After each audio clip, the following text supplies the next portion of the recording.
Oh, here we go.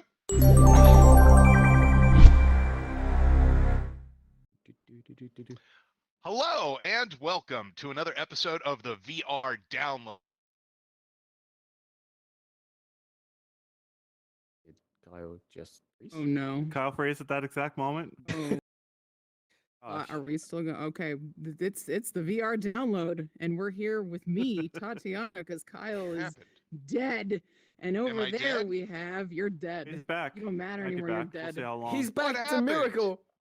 What happened? You said died. hello and then you totally froze. Should I just start over? Yeah.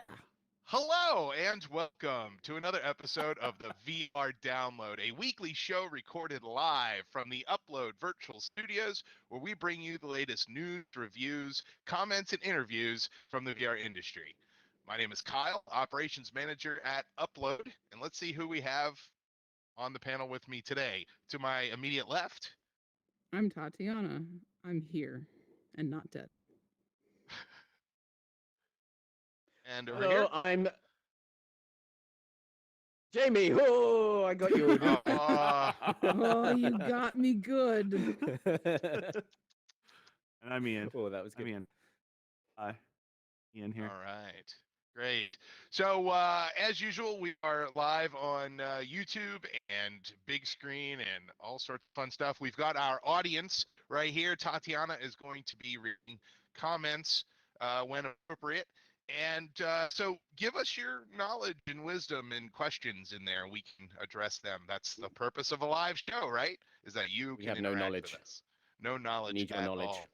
All right. And I just want to remind everybody that we have in our newly updated virtual studios that we've got over here, Stevie the TV. Yes, that's right. Stevie the TV is available for us to share graphics and charts and give Ian kind of a chalkboard to play with when he wants to. Well, Very I cool. can't. I'm Actually, not standing next to it now. Sure. Jamie I took my know. spot.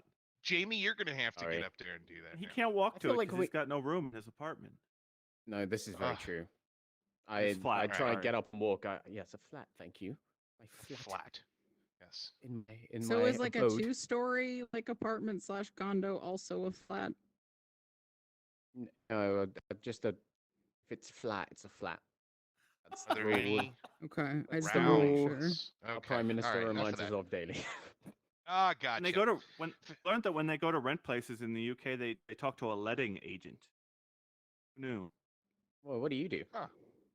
We talk talk to a to rental person. I don't know. Just throw No, a no, money at leasing the front door. agent or like a landlord. A landlord. Yeah. I Depends. just want to remind everybody that we're here to talk about some VR. So let's get into the news right now. All right.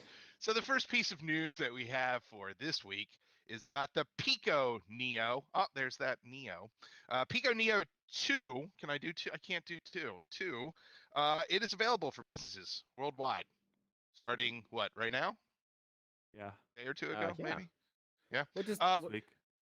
what does the Neo 2 do? I mean, if we look at this picture, it looks like a Quest. Is it a Quest, Ian? No, it's not a Quest. It is a Ian Neo. knows Okay. all about the Neo 2 because he tried it All right, at so I- CES. Yeah, the last conference that will ever be at CES, and it has the electromagnetic tracking. So they're kind of heftier, I think, on the controllers. I'm gonna have to measure them, really get a feel for the specifics as soon as I get my hands on it.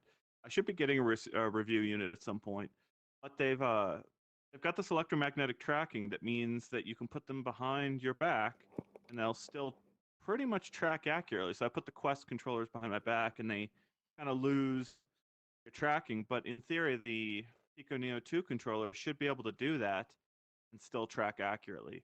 I tested that But out we have a at video CES, of and that too. yeah, and it worked. It seemed to work It at did. least from a few minutes of testing. Pretty cool.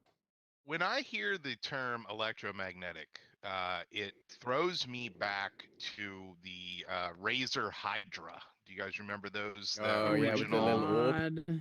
Yeah, I remember that. and that had a circular magnetic field, and so there was some distortion on the outer edges. I'm wondering, Ian, are you gonna test for that, the accuracy of the actual tracking? I mean, how would you even test for that? I mean, we'll see. I think I can only throw Beat Saber and things that we know and love at it. to sort of get that feeling. That's the other thing that it's supposed to have is it is supposed to have some kind of PC streaming functionality. And we'll see how that works.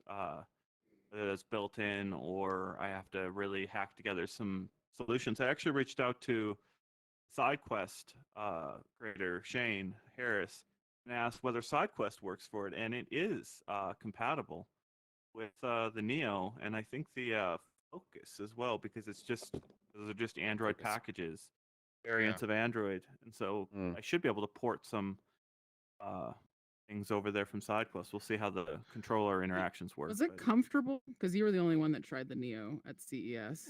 It seemed fine. It was only a few minutes though, and you need 15 minutes or even 20 minutes to really feel the headache set in on a Quest sometimes. It wasn't even really that length of time.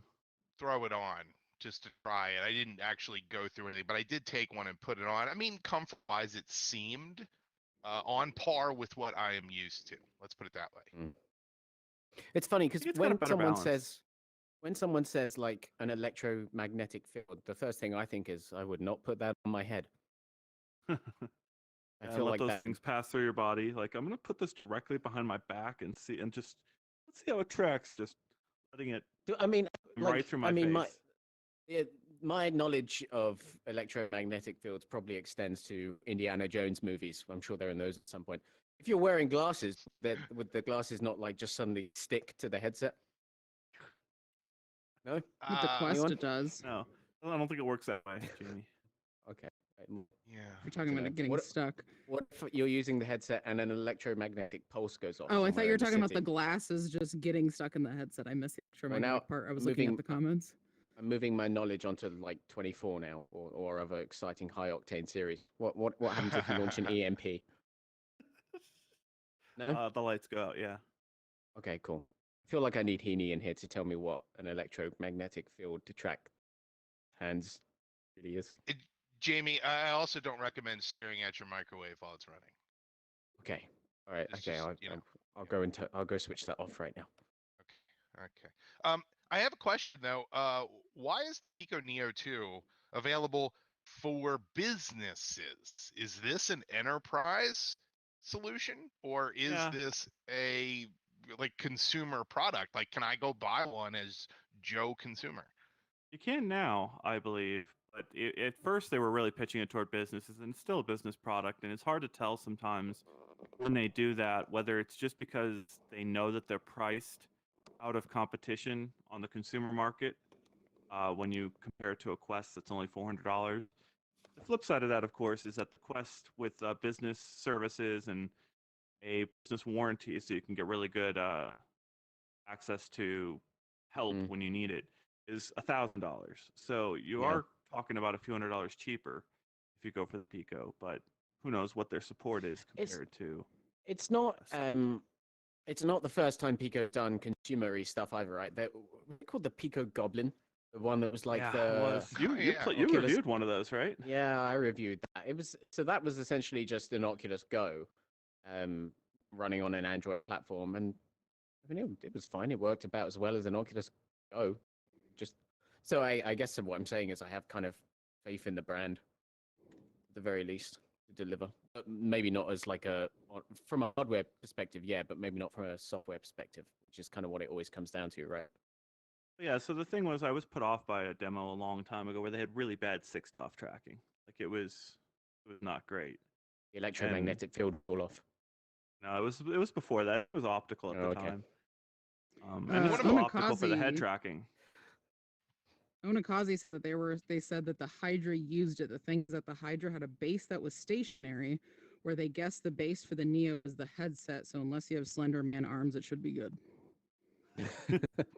That is a valid, because the distortion occurs the further out you go. So within arm's length is that probably be. I don't know. Oh, is he dying again?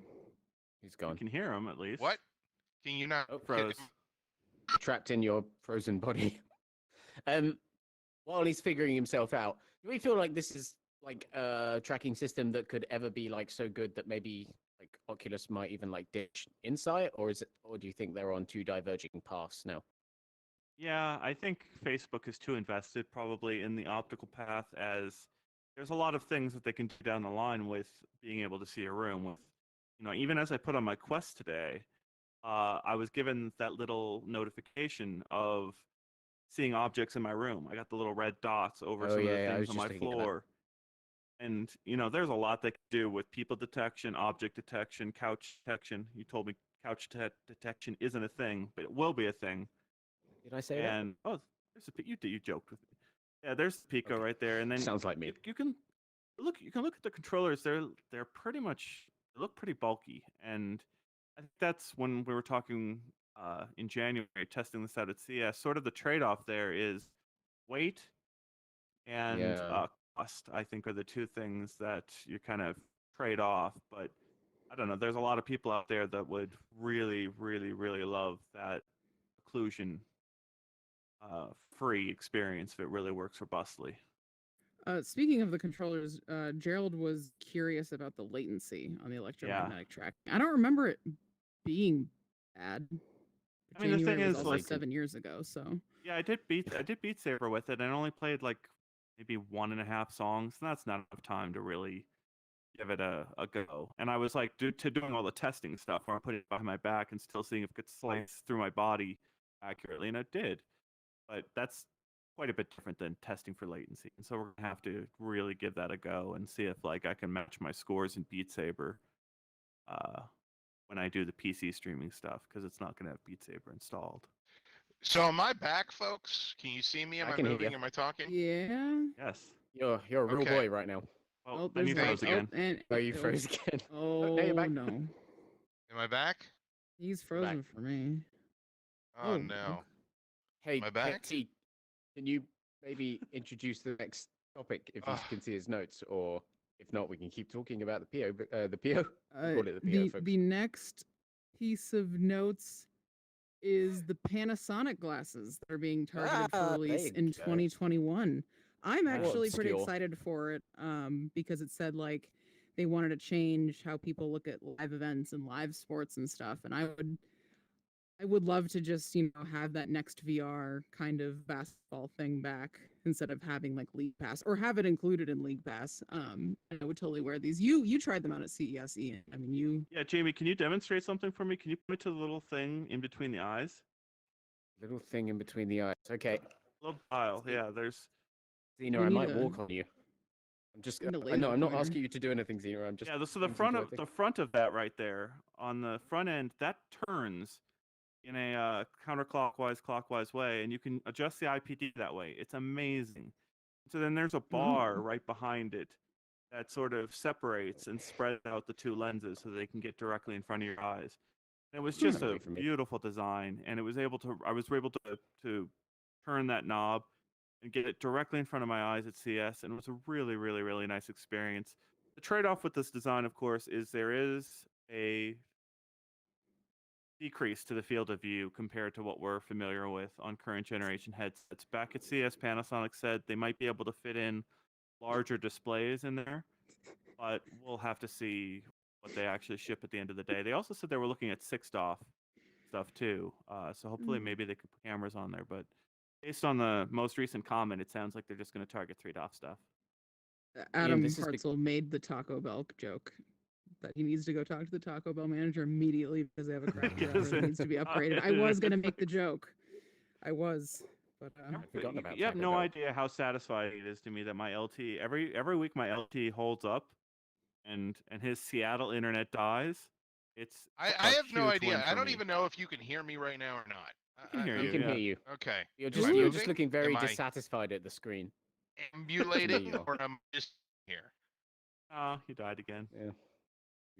You went. Anyway, Ian, these glasses have become like a iconic picture for you. I associate you with these glasses now. If you've seen Ian on Twitter, you won't know what color his beautiful eyes are. These eyes here, but I don't even know what they are. I wear the headset so often I've forgotten. You have a pair of these on, and I feel like these are. I mean, still not the first cool VR glasses to wear, but getting some way to kind of like fun to look at and interesting to look at. It's another good step on from I'm Lucky on the cover of Time magazine for sure. Yeah, I love them. They're really pretty, and I love those. Oh, geez. It's as weird Oh, as it teeny. sounds, your strange upside down smile smirk just is actually like a sign of pure satisfaction for you. I've realized that you make that face when you're happy. Yeah, thank Good. you. When something I impresses guess. you. It's Yeah. just, but obviously they're not for games, right? So that's the one thing about it. As cool as those are, they are that kind of media viewer trick Yep. device right now. Which is a shame. That's gonna be. Then that's what's gonna be kind of shocking about it is like if we get into 2021 and we're still have a market for $3 headset, I'm gonna be surprised by that. You know, I thought we would have moved on, but it's Here we go. possible that these companies really do see a market for just a media viewer that's $3, and I that'll think be I a think surprise to me. these are like a big step in the right direction for that. Like this is the quest of 3DOF media viewing. Yeah, I can kind of see what you mean, and it is. I mean, it's the whole thing about stepping stones, right? Like every time you improve the form factor, like such a dramatic degree, you're going to have to strip away features until you can miniaturize again over the next couple of years and gradually work your way up to Quest level with these. But yeah, it's just going to take a while. I guess the question is priced. We don't know price yet, do we? Like that we're probably a It's long hard way to off from learning gauge. that. And the other thing is, Ian, would you or anyone would you use this for VR gaming if you did the Qualcomm thing of having a phone tethered in your pocket at the time? Would you see that as like a much more viable means of using them? I mean, obviously, if they have the cameras, then maybe I have yet to use VR really in that way. Like the closest thing that I've done is the Vive wireless adapter, which you have to have the battery pack in your pocket with Vive wireless Yeah. adapter. And to Jason Rubin's point, because we sort of asked him about that route for Facebook's stuff, he pointed out, yeah, the cord never leaves you, and you never forget that cord. And Yeah, that's I true. kind of understand that drawback. Wireless is quite a bit different, and VR power accessory that we talk about all the time, putting it on the back of your head. Yes, there's a cord running over to the front, but that's not quite the same as having this thing running down your body into your pocket or You strapped don't to you even, somewhere it's not like else. it really gets in the way or you feel it either because the VR power comes with a little cable management thing that goes above your head and it's just there. Like you really don't even know Yeah. that it's there.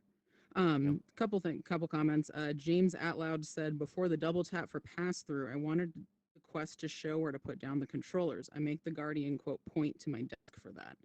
And Wamby asked, do you recommend the Oculus Quest considering they only have a MacBook Air and a lot of space? A Well, MacBook you can't use Air, you can't really. No, well, they're saying recommend the Oculus Quest because they have a MacBook Air and a lot of I space see. in Yeah, their yeah, yeah. house. Well, yeah. I mean, go for Quest. You won't be able to run any headset on MacBook Air apart from you wouldn't even be able to run the HTC Vive, would you? So Quest is really your only option unless you really want to play Land's End on Oculus Go. There you is could some really technically weird do a ways of partition, running. right? Dual boot. You can do on a your MacBook partition, and Air? then I want to say Mac also has support for external graphics, but I tried it and it's not easy. Especially if you're running the partition with Windows, then you've also got to route the external graphics card to Windows, and then you're dealing with all sorts of nasty issues. It's a little You're beyond right. a MacBook Air. I don't. wouldn't do it. I bought a computer and tried it, and it wasn't fun. I wouldn't do it. Hi everyone. Hopefully I'm back. Hi. You're a little jittery, but you're there. Very laggy. Okay. All right. Oh. No. Yo. Oh. Yikes. But we can move on to the next topic while Kyle is dying over here, which is the new Star Wars VR experience that they just announced this morning, which is Star Wars. Can't remember the full title, but it has to do with Galaxy's Edge. So we go to Tales from the Galaxy's Tales Edge. from the Galaxy's Edge, which, you know, Yes. the thing with the Disney World area is that so many people really don't have a connection to Batu and like the lore with that. So hopefully this kind of helps supplement that and make Galaxy's Edge that much more interesting to visit in the future. Doesn't it come at a heartbreaking time too? I mean, I went to guess Disney so. right before quarantine happened, and we did the whole Galaxy's Edge thing. We even got on the latest ride, and it was just mind blowing. How Did you write an article in the end? I did. Yes, I did a whole I remember. thing. I remember. Got lucky with the draw because it was so packed. You had to get in. You had to enter on your phone app the moment it opened, and I think David got into it too. It's just the scale of that whole attraction is incredible, and it's kind of just heartbreaking right now that it's closed down. And so many people love that escape, and you can't do that. I would love to see this fill in the gaps for people, and so yeah. So the Galaxy's Edge thing is set on a planet called Batu. Is that right? Yeah. Yeah, and so what Tales from the Galaxy's Edge is, it's also set on the same planet, but the idea that you in the theme park you visit like a spaceport, and then as you can see from the first concept art we've got up on Stevie right now, this is obviously a very different part of the planet, and it's still going to be a story-driven experience set between the events of The Last Jedi and The Rise of Skywalker, and you'll meet new and classic Star Wars characters. So you got to imagine that like maybe Rey or Finn, or hopefully not C-3PO, but probably C-3PO will turn up. I mean, I'm really, really interested in it. I mean, you guys are talking about the Galaxy's Edge side of it. What I'm really interested in is the continuation of the Vader Immortal side of things. And not necessarily from a narrative perspective, because it sounds like this takes place at two different times in the universe, and that probably won't have any kind of continuation of that story. But in the press release, they said this time around they are looking at giving like difficult options so that the story-driven content appeals to both normal Star Wars fans and VR gamers, which is really, really interesting, because that was one of the things about Vader Immortal, was that it was such a Star Wars and non-gamer friendly experience first, and I think a lot of gamers ended up a little disappointed there wasn't more depth in the mechanics. I mean, I personally absolutely loved it for that reason. But sorry, real Tatiana, quick you're before the something. comment, sorry, before the comment fully scrolls away, someone said that they're a video producer and that 3DOF actually helps them produce content past what we already have today, and it's a good place to innovate and get people into VR without 6DOF HMDs. Okay, Ian against the world yet again. Gosh. Wesley said Kyle stopped dying in Taco Bell. The stuff was, like I said, when I saw it at CS, it was beautiful in there. Tatiana, did you ever see the latest ride in Star Wars Land? Yeah, you went, didn't you? The what the hell is it called? Not the Millennium Falcon one, but the other one. Yeah, we did not go because it kept breaking, and then once it kind of launched, The Last of Us 2 went into crunch. We really didn't have time to go, unfortunately. So I appreciated everything you said, Jamie, about not narratively, just mechanically expanding from the other one. But I'm wondering, given the timing, there's this one thing about the Star Wars universe that sort of bugged me is they did that Fortnite tie-in where I want to say the Emperor did something in Fortnite, and that was like a big moment. What? Can you play as him? I don't know. I remember you can play as you could play as Rey. I remember that. You could play as Rey in Fortnite, and maybe you could fight the Emperor. So what I thought it was that the Emperor made his announcement that's referred to in the opening scroll of the last movie. I'm assuming people have seen it by now. I shouldn't be too worried about spoiling the opening. Yeah, that comment supposedly happened in Fortnite, and that's obviously in between the two films. So I wonder if this could somehow tie in with that, where we could actually hear that moment in VR. I don't know. Yeah, that could be true. Well, I mean, the thing about Vader Immortal was that it was set on the planet. I'm going to get really Star Wars nerdy with everyone. Set on the planet of Mustafar, where Darth Vader is born. And spoilers, the whole. Well, you know what I mean. Yes, I get it. No, you were the chosen one. With the Tales from the Galaxy's Edge, someone asked, it's for all Oculus platforms? So they haven't actually said yet. I would be really surprised if it was exclusive to one or the other. Having said that, it looks like a very kid-friendly thing, so maybe it could be just Quest. Yeah, we don't know yet. Why wouldn't they say it? Why would they say Quest on the first day, if not to kill I the mean, Rift they could- platform. I mean, like, well, I I think can't that think of goes- any other explanation. How many they could not devs, just decide to go. period, have had issues getting on the Quest to begin with? Well, yeah, see, Mm. that's the thing, right? And as great as Vader Immortal is, and a real staple for the Quest, the difference in visuals between the two on Rift and on Quest is really, really striking. So that's a really good point. But Just, I do don't know. you see Facebook is It's- funding a project with Disney in 2020 that isn't on Quest? No, I do think it'll be on Quest. It's just I don't know. Like, I mean, Lies Beneath, right? The last kind of Studios game to came out on Quest. There was like a 2-week exclusivity period on Quest, right? It could well be that they just basically haven't gone over the fine print of that yet, right? Is it going to be simultaneous launch? Do they want to give Quest the advantage again? Maybe it's like exclusive to Quest for the holidays to try and give that another good holiday season push. I think that's more likely what it is than anything else. Yeah, looking forward to it. Like I said, I don't know if it'll be like the same kind of story-driven cinematic narrative that Vader Immortal had. The vibe I'm getting from it is way more kid-friendly. I was talking to Kyle before he sadly left us.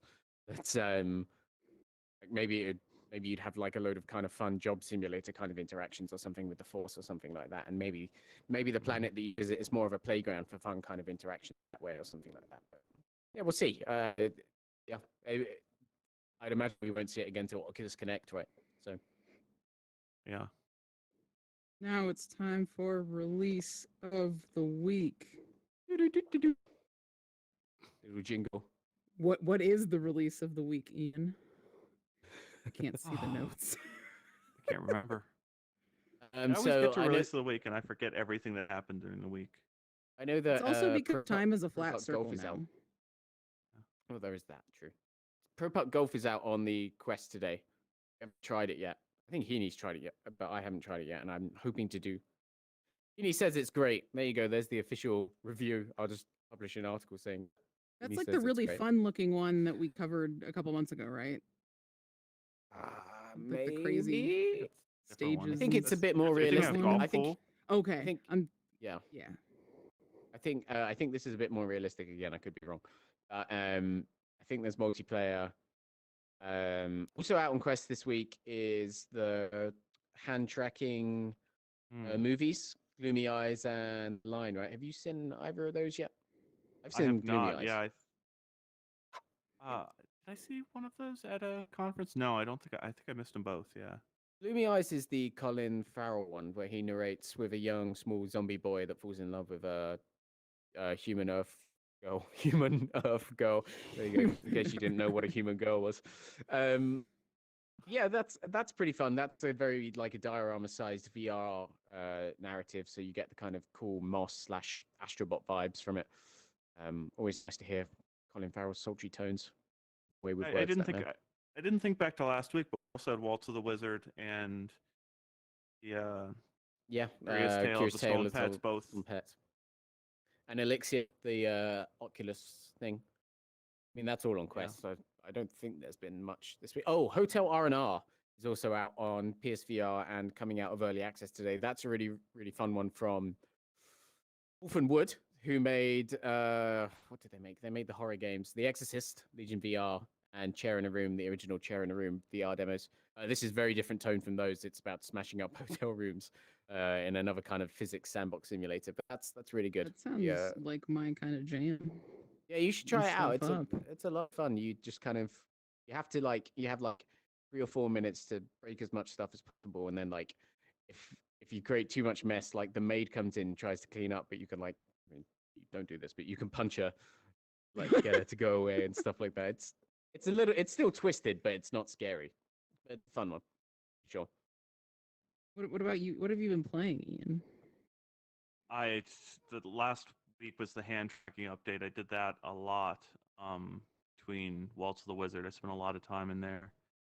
Doom is out recently. I can't remember if we covered that in the last, but yeah, it's finally out and you can download it so you can get all the Doom, the original Doom, all its expansions. It's an incredible platform there that Dr. Beef and Baggy G, I think, are the two people that That's it. Yeah.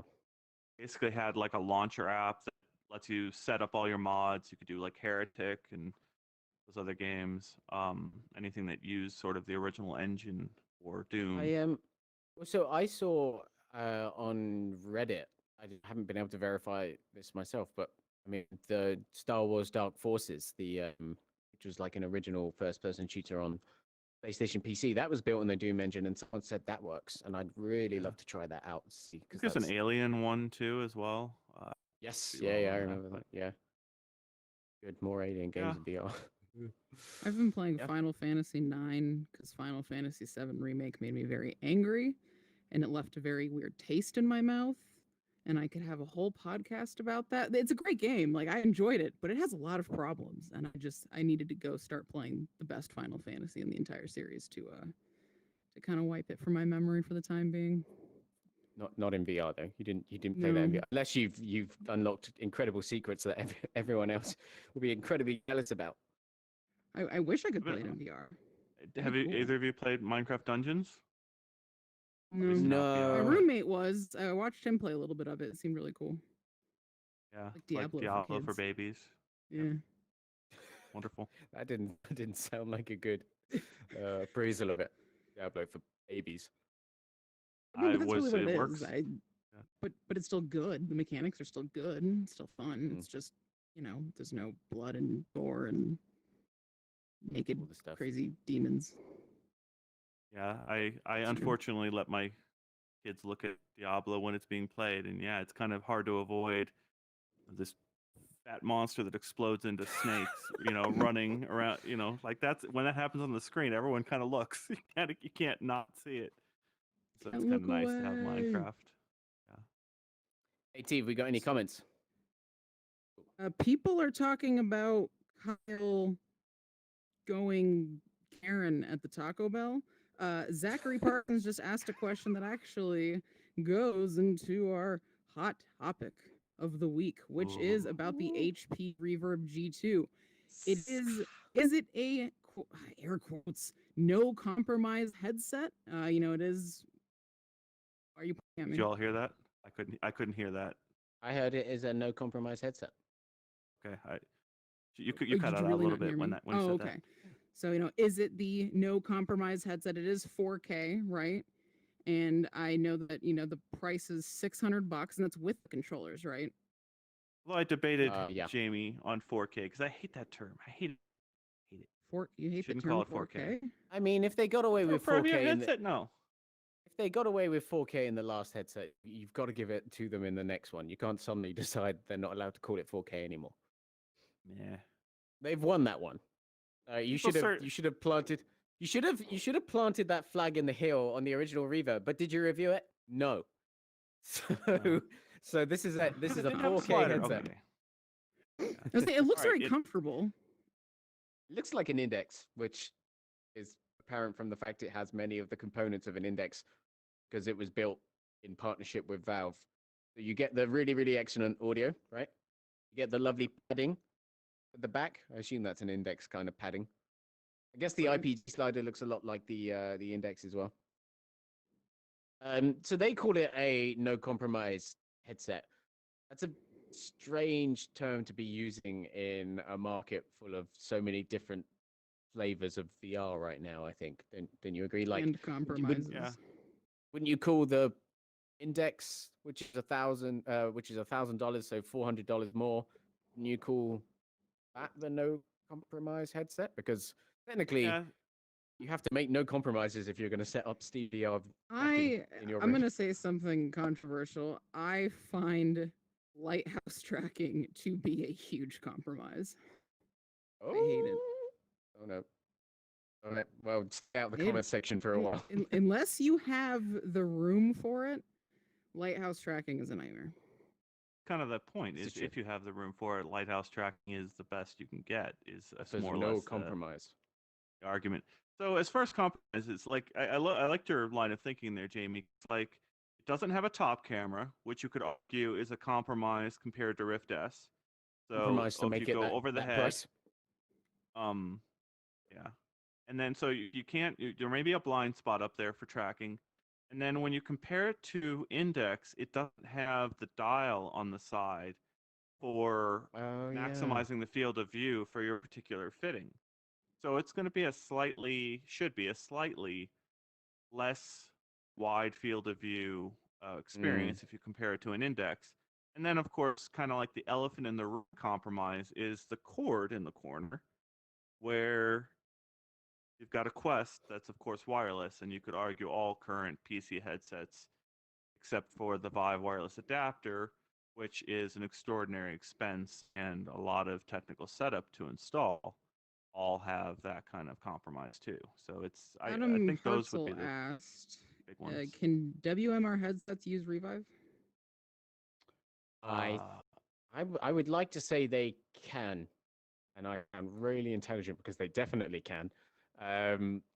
Yeah, I think so. Like, it has Vive in the name because Vive was the only other headset out at the time the thing was established, but that's quite a robust platform for other headsets now. And I think WMR has been a feature of it for a while. So yes, you would be able to unofficially play some Rift exclusives on it. Obviously we haven't tried it and we can't like verify which games work or how well they work or anything like that. I wouldn't. If you were buying a VR headset to play Asgard's Wrath, I'd still say the best idea is to go over Rift S. You say that now, but when this ships, is that still going to be the case? And that's so. Keeney's editorial, well, we got to bring it up again, where he talks about how Facebook should replace its 3 VR headsets in the next generation with 1 VR headset. And that would be an upgraded Quest that's lighter, that has a higher refresh rate, and combines the best of all the current headsets.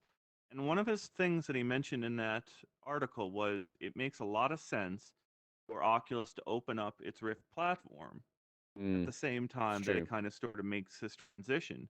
And I can't help but see that sort of solidified or reinforced when I look at this button layout and think that, wow, if that was fully compatible with the Oculus ecosystem, that would be a pretty neat device to have. Yeah, and I mean that does tie back into some of what we've already talked about, which is, I mean, Vader Immortal is coming to PSVR this summer. That was an Oculus Studios project. We've already seen stuff like the ill-fated Facebook Spaces ended up on Steam VR at some point as well, didn't it? And yeah, everyone should go read Heaney's article. I can't remember the headline, but look for Heaney's stories and you'll find it. Oculus 3 headsets in one. Maybe put it in the comments. Yes, I think.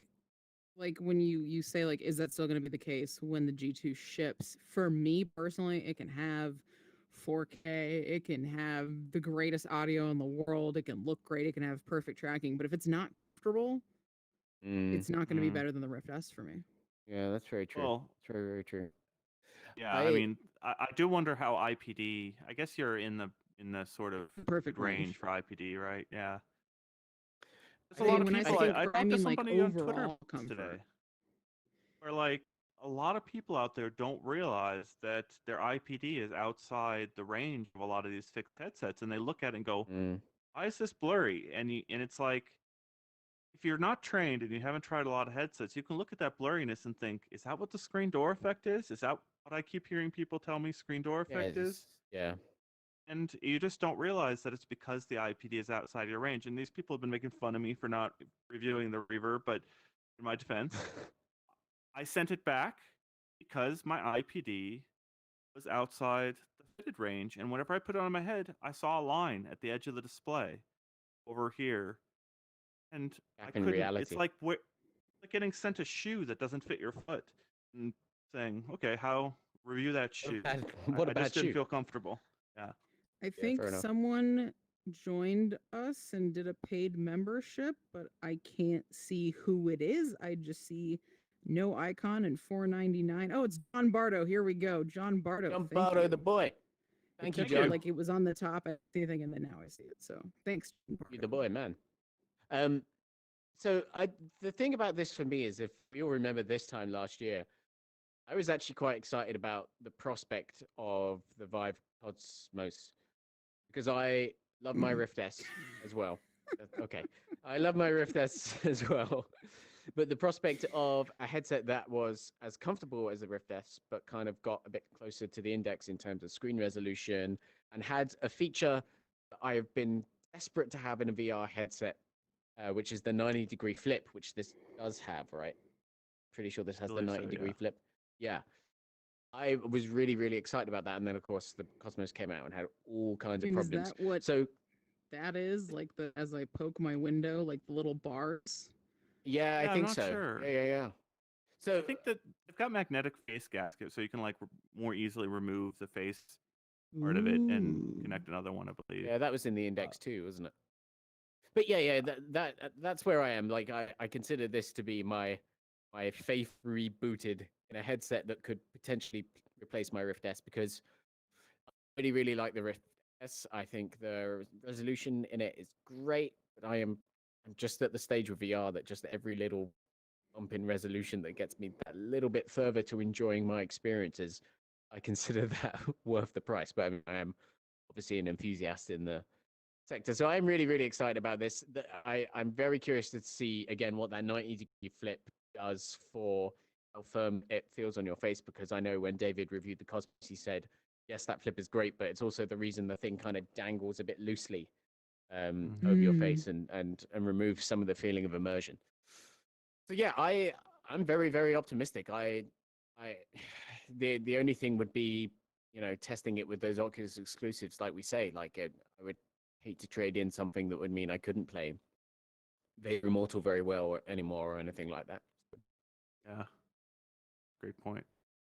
D1360 VR asked, why not variable frames on HP G2, at least 60 FPS mode on WMR without index? Yeah. So they want to go higher or lower? I don't know. I just read it verbatim. I just said, why not variable frames? Well, the interesting thing about HP is Lenovo went and built the Rift S, right? So HP is a PC manufacturer, and they of course make those backpack PCs that they have been selling to the location-based VR market. And there's some real potential in this kind of being an extension of that. It's just you've got the resolution on there, so you really need to have a beefy graphics card in whatever backpack you set up, and you've got to figure out how to dissipate the heat and not make it uncomfortable, and have hot swappable batteries so that it can be used in a location-based VR. Yeah, I mean, like situation. If it could be like the next step up for something like the Void as well. That'd be really exciting, right? That'd be really, really cool. But that's our next hot topic. Is the location VR market going to come back? And I hope so. That's I really like when we went to Sandbox. Like, I want to do that again with you. The Star Trek stuff. That was really cool. I really enjoyed it. It's super cool. I love that. And they've got the giant green screen, sort of almost looks like a holodeck to begin with. Just the overhead there, and then overnight, nobody being able to walk in your doors for 3 months. I just don't see the recovery. And the thing that always gets me on this stuff is, like, we were joking even before COVID-19 happened that I wish I could go to a conference with my Quest and just plug in my Quest into the demo station, so I'm not sharing headsets with other people. And just because there is that constant, like, I don't want to get sick from my trip to the conference. And if there's even terms for it, what is it? Conference sickness? I can't think of the term. I call it the CES plague. Flu. It's like a joke, always getting sick going to a tech conference, and nobody wants that. And this pandemic just makes that totally top of mind for millions and millions and millions of people. And I wonder if people after this are going to feel as comfortable putting on a headset that was just on another person's body 30 seconds before. It was already kind of icky to a lot of people. Getting back to this, that's another feature from this, though, right? Is the cable apparently runs all the way up to the headset, and you can unplug it from the headset there. So, I mean, obviously, it's a very expensive way of going around it. You could bring this thing with you to a conference, and everyone could have a bunch of PCs with just that line sitting out there. The other thing I want to say is just looking at that picture, right? Thinking about how far $600 VR has come in the last 4 years. If you look at that and you look at the original Rift, obviously the naked eye, there's not much difference. But to anyone that's been part of the industry, they can see those improved valve speakers straight away. You can see 4 cameras for inside-out tracking, so you don't need all the external sensors that came with the Rift. You've got the same kind of touch controllers that came along later, and they didn't come originally bundled with the Rift. It's quite exciting to see kind of jumps it's made in just 4 years. Really, I think that's one of the better barometers I've seen for it in many ways. Yeah, I love that. I think that's one of the things that kind of, if you rewind the clock and go back to 2016, 2017, Microsoft was kind of following Valve and Oculus to market with VR headsets. And it's not that they didn't have teams working on these sorts of things, but they were not first. And so they followed the designs. And those first WinMR controllers had both the touchpad, which fit with what the Vive was doing, and the analog stick, which fit with what Oculus was doing. And I just so distinctly remember sort of being at the Build conference, and they waited till like last possible minute to unleash those controllers on everyone. And like, I think their first headset demos, I don't recall them having controllers. It was just the headset. You put an Xbox controller in your hand, and that's very similar to what Oculus did. So it's like 2016, 2017, they were pushing these things out as fast as they possibly could and getting them to their partners. And it was just, kind of lacking in some respects. And so it's wonderful to see it so refined. And the other part of that is it's almost quite surprising, because we thought they were done, right? Like they were lagging behind in the Steam hardware survey for so long. And I remember being at MWC last year and talking and being like, so is anything, like they just announced the HoloLens 2, and I was asking them if anything was going on in the VR space, and they're like, yeah, we'll continue to support the headsets that we released last year, but nothing else. And so I thought Windows MR's day in the VR space was done. It's really interesting to hear HP talk about their work designing this, because from what we understand, these controllers are not the next one that's going out in a new wave of headsets, right? These ones are only compatible with this headset, from what we've been told. But then there are also rumors of Windows MR Samsung headset, right? We've seen pictures of something that looks like the sports patent, but it was kind of old. Yeah. It was like an old design patent. Oh, is it? Okay, right. It's just interesting to see if there is going to be this new wave of refreshed headsets that might, stand a better chance. The cameras were in the same place, so it could be new. Couple questions from the your chat. avatar just side-eyed me. So one of the questions is, when do you think Five Nights at Freddy VR will come out on the Oculus Quest? I'm assuming that's what FNAF means. Taking forever. And then the other question was, do you think that Facebook Horizons is going to be a competitor to Rec Room and VR Chat? I personally don't. I don't think it's going to take anything away from Rec Room and Horizon. I think Facebook Horizons, from what I see, is going to heavily just limited in what you can do and how you can interact with people without a lot of customization. And I think Rec Room and VR Chat give you that. So that will still, I believe, be the more desirable community app. Real quick before we do that, on the Five Nights at Freddy's front, the game came out on Switch last week. I think it's already out on Xbox and PlayStation 4. So they promised the Quest version back at Oculus Quest last year. They've kept saying it's coming soon. It seems like now it would be the one that's next in line. So I would hope within the next couple of months, but that's just complete conjecture on that one.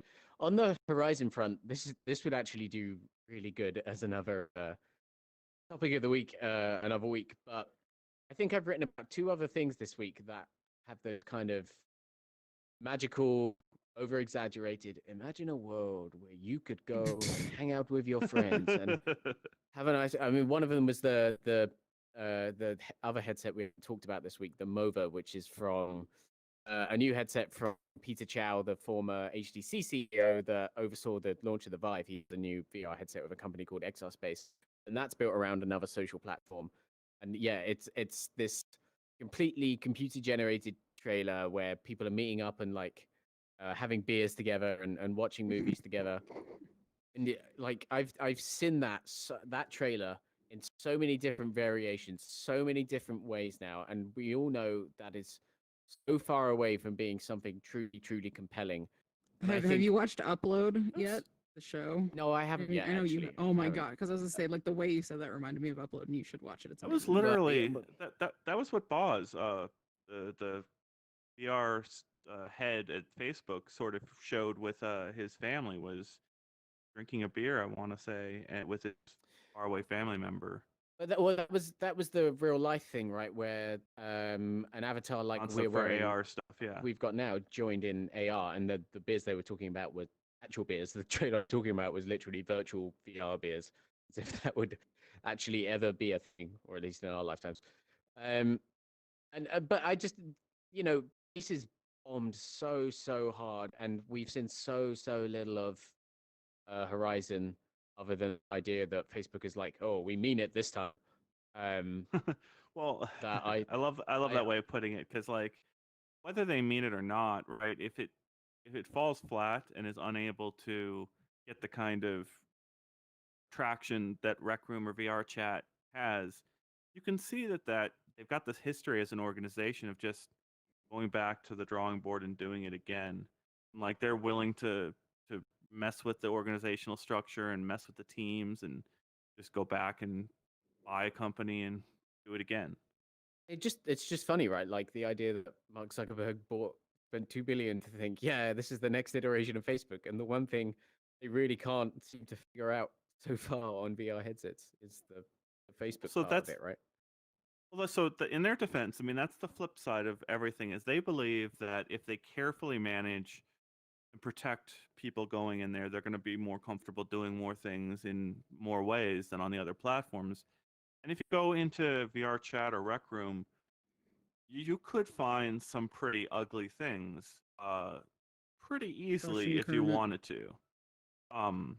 And so I kind of understand and respect the thinking, but I don't respect the thinking. It's just it's a totally different approach, and I respect not having to listen to 13-year-olds yelling at me all the time, right? And nobody wants to get in there and get booted out of a game because they teleported in a game that lets them teleport.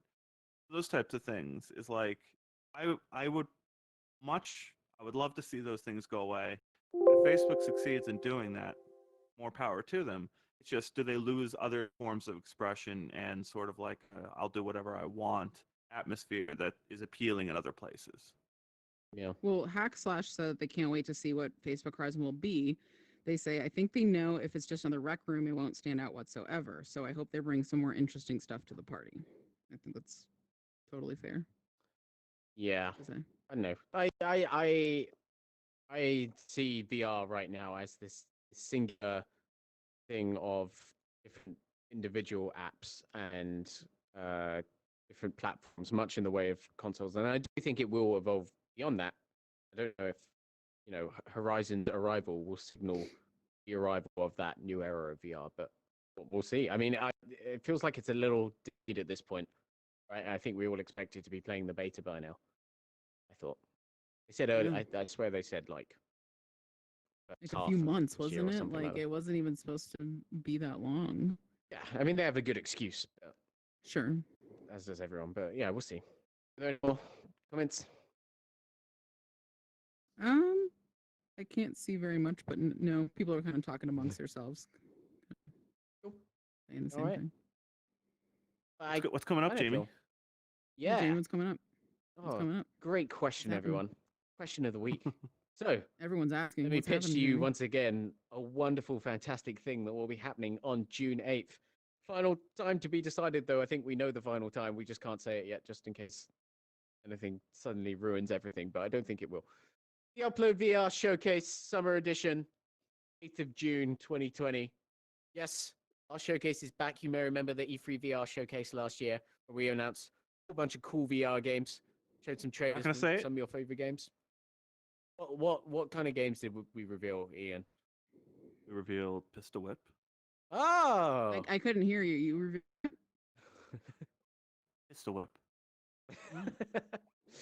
Hey, and if you've been reading the site, you'll know that Pistol Whip will be back this year.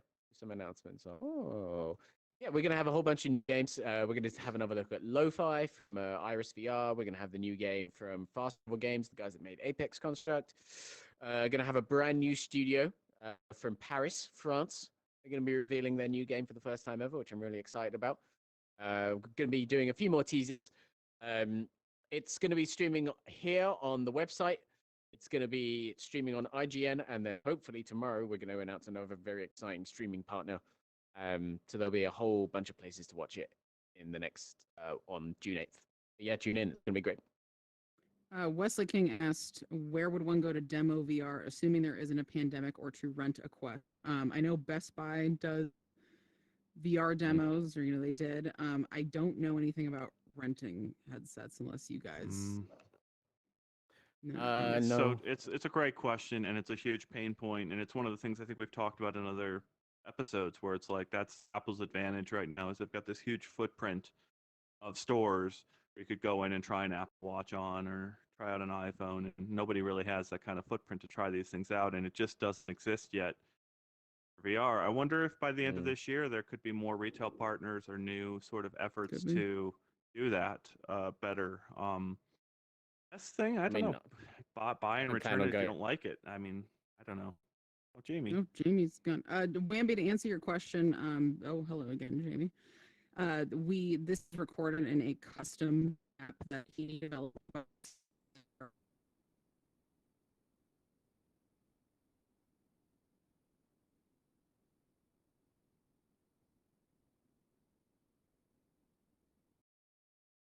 I can't hear you if you're talking to me. It's Are you magical, on what headset are you using? I'm in a Quest. Yeah, I'm in a Quest. Okay, I thought you're not in the Index.